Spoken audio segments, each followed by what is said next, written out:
Hello everyone, আসসালামু আলাইকুম। Welcome back to my channel. আজ আমি আপনাদের কাছে শেয়ার করব কিভাবে বছর জুড়ে সিম সংরক্ষণ করবেন কালার এবং পুষ্টিগুণ ঠিক রেখে। এখন যেহেতু শীতকাল, তো সবজির দাম অনেকটাই কম, তো এভাবে যদি আমরা সবজি সংরক্ষণ করে রাখতে পারি তো সিজন ছাড়াও এটা আমরা খেতে পারবো, এর স্বাদ নিতে পারবো।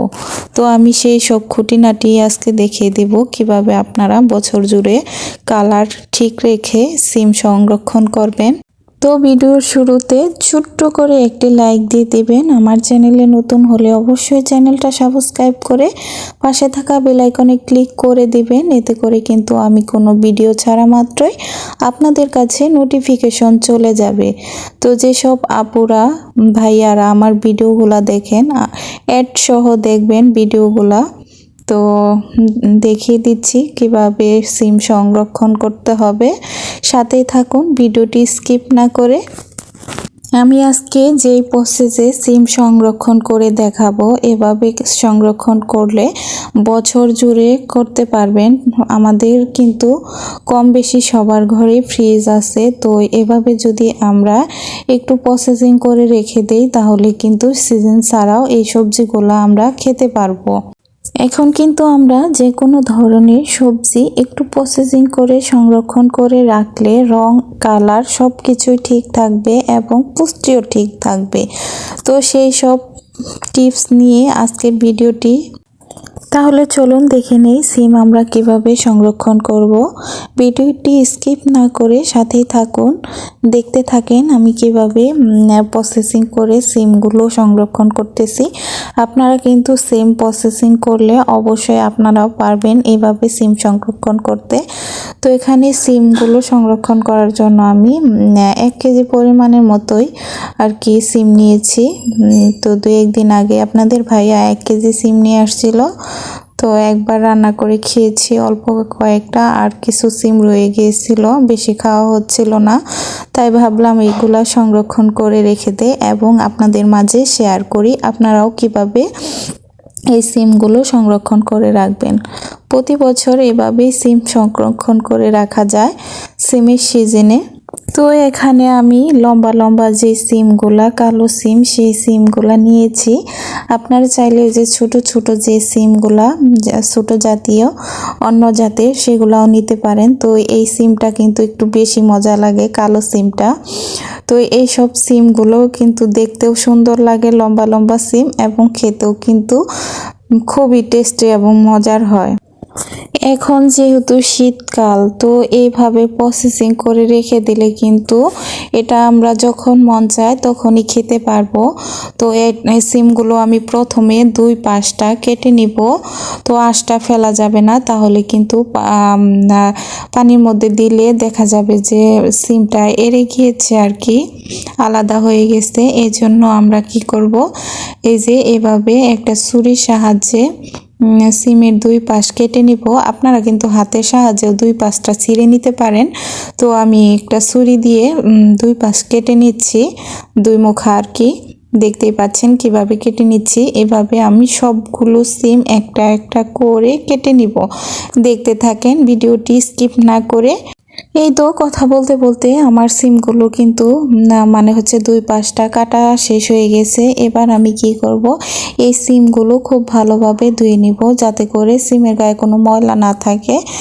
তো দেখে নেন কিভাবে আমি কি করতেছি প্রসেসিং। ভিডিওটি টেনে টেনে দেখবেন না, টেনে টেনে দেখলে কিন্তু বুঝতে পারবেন না। ভিডিওটি আমি অল্প সময়ের মধ্যেই দেখানোর চেষ্টা করেছি, তো সাথেই থাকেন। সিমগুলো আমি অফ ক্যামেরায় ভালোভাবে ধুয়ে নিয়েছি, দেখতেই পাচ্ছেন। এবার আমি চুলায় একটি পাত্রে পরিমাণ মতো পানি দিয়ে বলক তুলে নিচ্ছি। তারপর দেখেন একটি মাত্র উপকরণ দিয়ে কিন্তু আমি এই সিমের কালারটা ঠিক রেখে সংরক্ষণ করব। পানিটা বলক চলে আসছে। এবার আমি এই পানির মধ্যে 3-4 চামচ পরিমাণ চিনি দিয়ে দিব। চিনিটা কিন্তু মিষ্টি হবে না, সিমটা কালারটা ঠিক রাখবে, এই জন্য দেওয়া। তো দেখতে থাকেন। এবার একটু নেড়ে চেড়ে দেব, পানির সাথে মিলিয়ে নেব চিনিটা। এই গরম জলে চিনিটা ইউজ করার কারণে কিন্তু আমাদের সিমের কালারটা আরও বেশি গাঢ় হবে এবং সবুজ সবুজ হবে, দেখতে থাকেন। তো এবার আমি মিলিয়ে নিলাম। এখন আমি এই ফুটন্ত গরম জলে সিমগুলো দিয়ে দেব। দেখেন সিমগুলো দেওয়ার পর কি সুন্দর একটা কালার আসে। এই তো ফুটন্ত গরম পানিতে আমি সবগুলো সিম দিয়ে দিলাম। এবার আমি একটু নেড়ে ছেড়ে দিব যাতে করে সব দুপাশে ভালোভাবে সবুজ সবুজ কালার চলে আসে। দেখতেই পাচ্ছেন গরম জলে সিমগুলো দেওয়ার পর কি সুন্দর সবুজ সবুজ একটা কালার চলে আসলো এবং সিমগুলো ফুলে উঠলো। তো এগুলো কিন্তু বেশিক্ষণ জাল দেওয়া যাবে না, 2 থেকে 3 মিনিটের মতো গরম জলে রেখে উঠিয়ে নিতে হবে। তো এখন আমি কি করব, 2-3 মিনিট পর সিমগুলো উঠিয়ে নিব। বেশিক্ষণ রাখতে যাবেন না, তাহলে কিন্তু সিমের কালার নষ্ট হয়ে যাবে। তো এগুলো আমি উঠিয়ে নিয়েছি এবং পানিতে ভিজিয়ে রাখবো। এখানে আমি ওই সেম পাত্রে গরম জল ফেলে ঠান্ডা পানি দিয়ে দিয়েছি এবং এখানে বরফের টুকরা দিয়ে দিচ্ছি। এখন যেহেতু শীতকাল, যদি সকালবেলা এটি কাজটি করেন তাহলে কিন্তু ঠান্ডা পানি দিয়েই করতে পারবেন।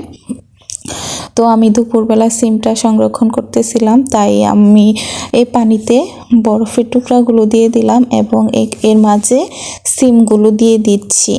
বরফটা দেওয়ার কারণ হচ্ছে সিমটা কালার চেঞ্জ হবে না, সবুজ সবুজ ভাব থাকবে। তো এটা ঠান্ডা পানিতে আমি 3 থেকে 4 মিনিটের মতো ভিজিয়ে রাখবো আর কি। 3 থেকে 4 মিনিটের মতো ঠান্ডা পানিতে সিমগুলো ভিজিয়ে রাখার পর এগুলো উঠিয়ে পানি ঝরিয়ে নিতে হবে প্রথমে।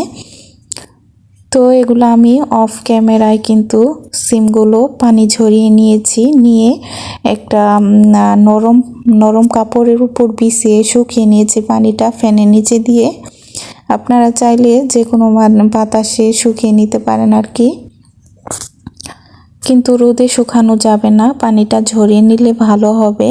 তো দেখেন আমি কিন্তু সিমগুলোর গায়ে একটু পানি নেই, খুব ভালোভাবে শুকিয়ে নিয়েছি এবং নরম কাপড়ের উপর রেখে দিয়েছি। তো আপনারা তৈলের উপর রেখে দিতে পারেন। তো এখন আমি এগুলো বক্সে ভরে রেখে দেব। আপনারা চাইলে যে কোনোভাবে রেখে দিতে পারেন, পলি ব্যাগে অথবা অন্যভাবে। তো আমি এখন একটা বক্স নিয়েছি, বক্সে উঠিয়ে নিব খুব সুন্দরভাবে। আপনারা যদি শীতকালে এভাবে সিম সংরক্ষণ করে রেখে দেন তাহলে কিন্তু বছর জুড়েই এটা খেতে পারবেন, যখন মন চাবে তখনই খেতে পারবেন। তো সিজন ছাড়া যদি এই সবজিটা খেতে পারি তখন কিন্তু অনেকটা ভালো লাগে। তো এজন্য আমরা কি করব, শীতে সবজির দাম কম থাকে, এভাবে প্রসেসিং করে সংরক্ষণ করে রেখে দেব। এতে কিন্তু কালার এবং গুণাগুণ সব কিছুই ঠিক থাকবে। এই তো দেখতেই পাচ্ছেন আমি বক্সে ভরে নিলাম, এটা আমি ডিপে রেখে দেব। এটা বছর জুড়ে থাকবে, কোনো কিচ্ছু হবে না। এই তো আমি ঢাকনাটা লাগিয়ে দিলাম, ফ্রিজে উঠিয়ে নিব। আমার ভিডিওটি ভালো লাগলে অবশ্যই চ্যানেলটা সাবস্ক্রাইব করে পাশে থাকবেন, লাইক কমেন্ট শেয়ার করে দিবেন, আমার ভিডিওটা সবার মাঝে শেয়ার করে দিবেন। এতক্ষণ ধরে ধৈর্য ধরে আমার ভিডিওটি দেখার জন্য আপনাদের অসংখ্য ধন্যবাদ। ভালো থাকবেন, আল্লাহ হাফেজ।